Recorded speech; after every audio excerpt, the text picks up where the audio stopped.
शिर्डीतील सागर शेजवळ खून प्रकरणी अटकेत असलेल्या आरोपीला उपचारासाठी ग्रामीण रुग्णालयात नेत असताना आरोपी दुचाकीवरून उडी मारून फरार झाल्याची धक्कादायक घटना घडली आहे। कोपरगाव येथील कारागृहातील मध्यरात्रीच्या सुमारास हा प्रकार घडला।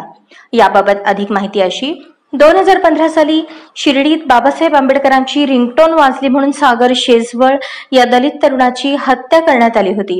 शिर्डी इथल्या बियर बारमध्ये 16 मे 2015 रोजी ही घटना घडली होती। या घटनेचे पडसाद राज्यभर उमटले होते।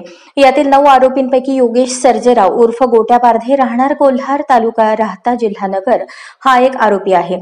या गुन्ह्यातील मेहरबान जिल्हा व अतिरिक्त सत्र न्यायालय कोपरगाव यांच्याकडील सेशन केस नंबर 62/2015 मधील न्यायालयीन कोठडीमध्ये कारागृहात जेरबंद होता। त्याने रक्ताची उलटी झाली आणि छातीत दुखत असल्याचे सांगत रुग्णालयात घेऊन जाण्याची विनंती पोलिसांना केली।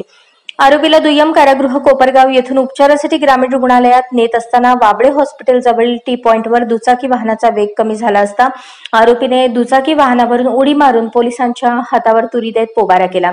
आरोपीला उपचारासाठी ग्रामीण रुग्णालयात नेण्याबाबत ड्युटी पोलिसांनी संबंधित अधिकाऱ्यांची कोणतीही परवानगी घेतली नव्हती। ते स्वतःच्या जबाबदारीवर 2 आरोपींना बाहेर घेऊन गेल्याची माहिती मिळाली।